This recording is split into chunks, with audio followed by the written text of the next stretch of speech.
I was even give credit to Alex Cristoforo who found this news about a new news from Ukraine about these Chinese guys, and one of the guys' names they put on the news was Chong Rambo. Chong Rambo, really? Yeah, John Rambo? yeah. That's Yeah. John Rambo. Yeah, that's pretty funny. That's ridiculous. And it's supposed to be a news outlet, Twitter news out, shitter news outlet. Yeah. Uh, John Rambo, come on, guys, you can do better, perhaps. Yeah. Larry, just pivoting away a little bit from that, I'd like to ask you about this report on the White House. Basically telling the world there's a plan so we can end this trade war.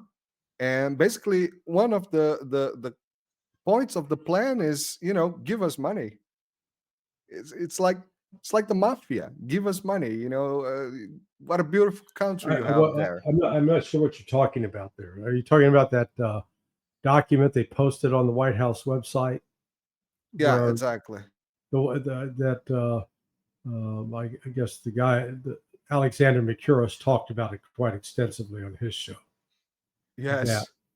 Yeah, I mean, it sounds like basically saying, hey, the burden of being the world leader is too great, and you're using our reserve currency, so pay up. Everybody's got to pay up. Yeah, it was. I think most of the rest of the world was shocked because you go, really? Yeah, I was shocked. Yeah. No, that was simply amazing. It's basically, mafia stuff. What a beautiful countries you have there. It would be awful if something happened to them. Yeah. Give us money. It's the pizza, what they call it here in Napoli, in Italy. It's the pizza. Yeah, pizza. No, pizza. It's the money for the pizza guys to pay the mafia so they don't blow up the pizza restaurants. Oh, okay. Yeah, that was protection money. Yeah, from myself. Yeah, pay me so I protect you from myself. By the way, you're very communist today. You're using the red. Yep. What happened to your? I decided to go with just a solid red today. Solid red. All right, cool. That's Miami solid red. Right. Larry, about the Ukrainian situation, there are some discussions, but no negotiations, no solid negotiations whatsoever. Lavrov even said yesterday that, very gentle, they are failing to go to the basic points. Yeah, no, well, I think this last round between Putin and Witkoff was important. I made the point with the judge yesterday, actually off air, that what I think a lot of people, I've listened to, who was it that was, oh no, it's Pepe. Pepe was focused on the fact that Witkoff is a, real estate guy. But I sent Pepe a note, said, the guy's a lawyer first. So, he's a lawyer who got involved with real estate, not the opposite. And by virtue of being a lawyer, it means he looks at the world in a different way than a non-lawyer. And how the training takes place in law school about, looking for it's basically an approach to managing risk, identifying risk, managing risk, and then adhering to, we talk about a legal structure.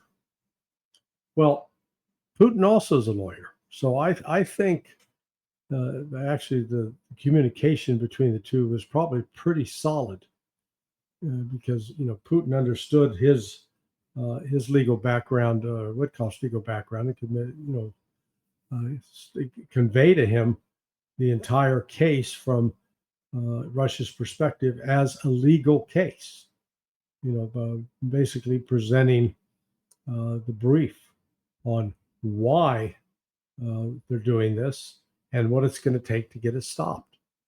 And I think Witkoff came away from that meeting finally understanding the Russian position. Now, at the same time, while they were talking, I'm sure the issue of Iran came up.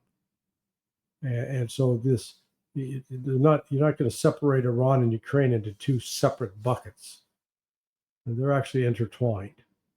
And because the entire purpose for the West in attacking Russia is ultimately to destroy and weaken Russia, to force it to break up into smaller parts.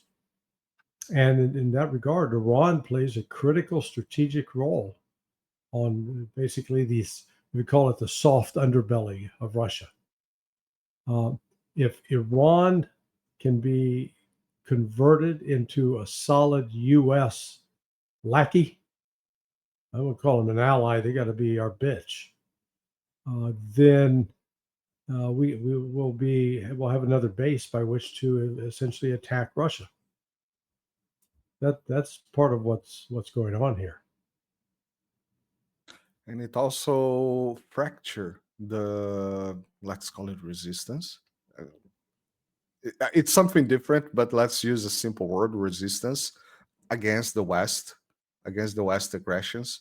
And when I say aggressions, not always military, but also economic aggression. Yeah, it's colonial enslavement is what the West is promoting, and that's what BRICS is opposing.